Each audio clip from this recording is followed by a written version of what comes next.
में सांदीपनी का भव्य विद्यालय और बड़ी संख्या में यहाँ के विद्यार्थी भी, आपको भी बधाई देता हूं, आपका भी अभिनंदन करता हूं। बच्चे पढ़े लिखे आगे बढ़े, ये हमारे लिए, भविष्य के लिए, देश और प्रदेश के लिए वे आवश्यक है। इस मंच पर विराजमान हमारे माननीय राजस्व मंत्री करण सिंह वर्मा, जोरदार अभिनंदन करण सिंह जी का भी करें। और यहाँ की प्रभारी मंत्री हमारी बहन कृष्णा गौड़ जी, जोरदार अभिनंदन कृष्णा गौड़ जी का भी करें। माननीय महेंद्र सिंह जी, देखो न्यायालय का काम छोड़ करके जनता की सेवा करने आए, ये है भारतीय जनता पार्टी। पूर्व न्यायाधीश महेंद्र सिंह जी के लिए भी जोरदार ताली बजा के अभिनंदन करें।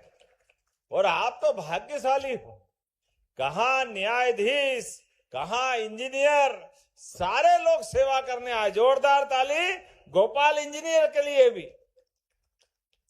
अपनी सबकी राय विधायक सुरेश राय, जोरदार अभिनंदन सुरेश राय जी के लिए। सुरेश राय जी, इस अवसर पर हमारे बीच मौजूद जिलाध्यक्ष विद्यार्थी परिषद के काल से हमारे परिचित नरेश मेवाड़ा जी, आपका भी स्वागत अभिनंदन। यहाँ के अध्यक्ष जिला पंचायत की श्रीमती रचना सुरेन सिंह जी, आपका भी स्वागत अभिनंदन। वीरेन जी, वीरानी जी का भी जोरदार अभिनंदन। और लाडली बहना की प्रदेश संयोजक हमारी नगर पालिका सुजालपुर की बहन परमार बहन जी का भी स्वागत। अब नाम बोलूंगा तो थोड़ी घड़ी अनुमति नहीं दे रही है, इसलिए सबका हाथ जोड़ करके और आप ताली बजा करके पूरे मंच का और अपना स्वयं का भी अभिनंदन कराएं। आज यहां सीहोर जिले में एक नया इतिहास लिखा जा रहा है, एक नए प्रकार का समय प्रारंभ हो रहा है। बाबा साहब अंबेडकर की जयंती के 2 दिवस पूर्व हम सब बाबा साहब को भी स्मरण करें, उनका भी आज के अवसर पर इस देश की लोकतंत्र के साथ सामाजिक समरसता को लेकर के बाबा साहब अंबेडकर ने बहनों की शिक्षा को भी अत्यधिक महत्व दिया। संविधान तो दिया ही दिया, लेकिन बहनों के लिए भी काम किया। जोरदार अभिनंदन डॉक्टर भीमराव अंबेडकर की जयंती के अवसर पर। जब मैं आपसे बात कर रहा हूं तो बहुत सारे प्रकार से ये महीना बैसाख मास कई कारण से पवित्र महीना है, और इस पवित्र महीने में दान धर्म के साथ साथ सनातन धर्म की संस्कृति को लेकर के हमारे लिए और भाग्य अच्छा लेके आए प्रधानमंत्री जी। जोरदार अभिनंदन यशस्वी प्रधानमंत्री नरेंद्र मोदी जी के लिए भी करें, जिनके कारण से बैसाख मास विक्रम संवत 2083 ये अमर होने वाला है। आजादी के बाद जो अभी तक नहीं हुआ वो बड़ा काम इसी महीने होने वाला है हमारी बहनों के लिए। जोरदार अभिनंदन करें।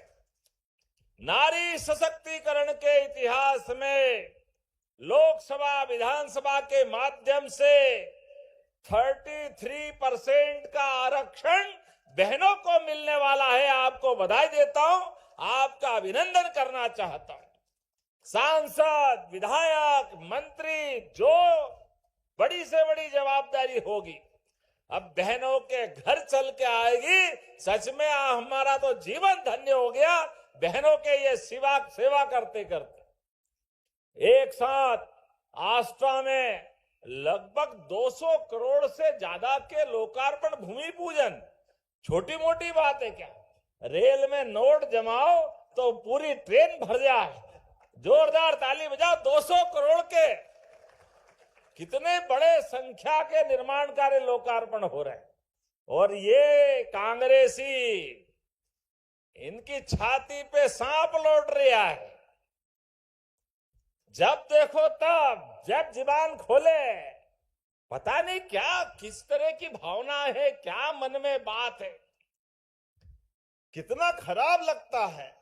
एक तरफ उदार मन से माननीय प्रधानमंत्री जी कांग्रेस की गलती को भी सुधारते हुए अरे वंदे मातरम के आह्वान के बलबूते पर देश भर के नौजवानों ने, माताओं बहनों सबने मिलकर के देश की आजादी की लंबी लड़ाई लड़ी और वंदे मातरम कहते कहते अपने प्राणों की आहुति दे दी।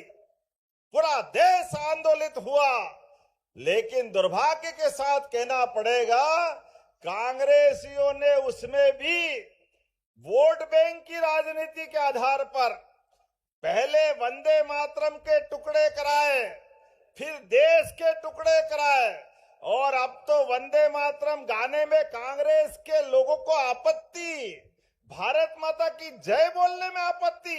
अरे डूब मरना चाहिए कांग्रेसियों। इस देश में अगर ये घटना हो रही है तो सारा पाप तुम्हारे माथे आने वाला है। माता बहनों के लिए इस देश में क्या सम्मान है। भारत माता की जय करते करते तो हजारों हजार साल से ये सांस्कृतिक भारत की अपनी पहचान दुनिया भर में विशेष सम्मान के कारण जानी जाती है। तो मेरे साथ बोलो, भारत माता की, भारत माता की। कितना अच्छा लगता आपकी आवाज, गगनचुंबी आवाज। लेकिन ये कांग्रेस के लोगों ने भारत माता के साथ भारत माता की जय बोलने में भी इनके चुने हुए जनप्रतिनिधि इंदौर में आपत्ति करते हैं और उस कांग्रेस के अध्यक्ष प्रदेश के प्रेस कॉन्फ्रेंस बुलाते हैं और कहते कि इसमें क्या बात है, कोई बोले तो बोले, नहीं बोले तो नहीं बोले। अरे भाई तुम कौन सी बात कर रहे हो? इस देश का खाते हो तो वंदे मातरम तो कहना पड़ेगा। ये वंदे मातरम का सवाल नहीं है। भारत माता की जय के साथ कांग्रेस के चुने हुए जनप्रतिनिधि अगर भारत माता की जय नहीं बोले, वंदे मातरम नहीं बोले और कांग्रेस के गृह जिले के प्रदेश के अध्यक्ष खासकर खुद अपनी प्रेस में भी अपने उस भाव को प्रकट करते हुए दो शब्द खेद के भी नहीं बोले, ये वही कारण है जिनके कारण से देश की आजादी के समय यशस्वी तत्कालीन इनके नेता ने वंदे मातरम के टुकड़े करते हुए भारत माता को बांटने का प्रयास किया। मुझे गर्व है यशस्वी प्रधानमंत्री ने पूरा वंदे मातरम गाने के लिए पूरे देश को एक साथ खड़ा कर दिया। जोरदार ताली बजाए यशस्वी प्रधानमंत्री को लेकर के। सत्य सामलाम हमारी कितनी भारत माता की वंदना की गई, उसको कोई धर्म के दायरे से नहीं देखते।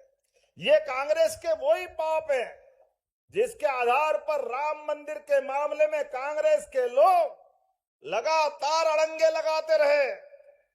हाई कोर्ट, सुप्रीम कोर्ट, जब भी इनकी सरकार की भावना के लोग वहां तक इनने राम मंदिर में लगातार अड़ंगे लगाए और बस चला, जनता साथ नहीं थी तो कांग्रेस के महामंत्रियों ने हाई कोर्ट, सुप्रीम कोर्ट में वकालतनामा दे करके बेशर्मी से कहा भगवान राम कहां पैदा हुए, कहां सबूत है। वो तो भला हो सुप्रीम कोर्ट का, और सुप्रीम कोर्ट ने निर्णय दिया और भगवान राम का धाम जगमगाया। बोलो जय जय श्री राम।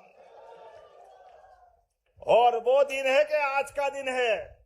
बताए कांग्रेस के राष्ट्रीय अध्यक्ष नेता प्रतिपक्ष राहुल गांधी, जब सुप्रीम कोर्ट ने निर्णय दे दिया, सुप्रीम कोर्ट के निर्णय के बाद भी आप आज तक भगवान राम के दर्शन करने क्यों नहीं गए? ये पाप आपके माथे है। जनता आपको माफ नहीं करने वाली है आपकी इन गलत नीतियों के कारण से। भगवान राम का काल, सबकी समानता का काल, भगवान राम का जीवन, आदर्श जीवन, आदर्श पति कैसा होना चाहिए भगवान राम के परिवार से सीखो। आदर्श पत्नी कैसी होना चाहिए माता सीता से सीखो। भाई से भाई का संबंध कैसा होना चाहिए भरत और श्री राम से सीखो। अरे हर एक रिश्ते को अमर करने के लिए परमात्मा की दया से भगवान राम का जीवन आदर्श जीवन है। लेकिन दुर्भाग्य के साथ कांग्रेस के लोगों ने इसमें भी वोट बैंक देखा। जैसे वो वंदे मातरम में देख रहे हैं, जैसे वो भारत माता की जय में देख रहे हैं, जनता सारा हिसाब करेगी। ये लाडली बहनाओं को भी नहीं छोड़ रहे। यही कांग्रेस के अध्यक्ष कह रहे थे, लाडली बहनों को पैसे मत दो। ये बहनें शराब पी जाती है, दारू पी जाती है। बहनें याद रखना, गठान बांधते जाना। हमारी सरकार तो अभी तक आज मिला करके 55,000 करोड़ रुपया बहनों को दे चुकी है, ये अपनी लाडली बहना की राशि के माध्यम से, और देते जाएंगे। कांग्रेसियों, तुम जो मर्जी आए बोलते रहो। हमारे देश में तो इस देश की पहचान ही मात्र सत्ता के आधार पर है।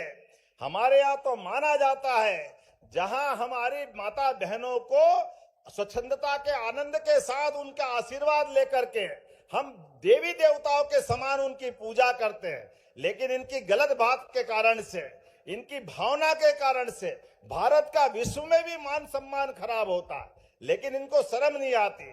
लेकिन कितना अच्छा लगता है, रक्षाबंधन तो साल में एक बार आता है, भाई दूज तो एक बार आता है, और आपके भाई और आप बहनों का आशीर्वाद हमें हर महीने मिलता है। कितना आनंद आता है।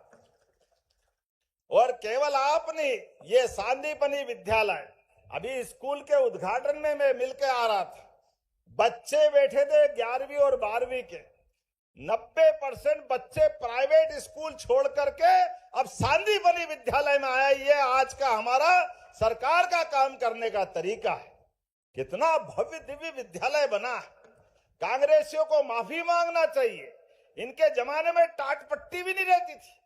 कांग्रेस के शासन काल में आप सब गवाह, कहां टाट पट्टी मिलती थी।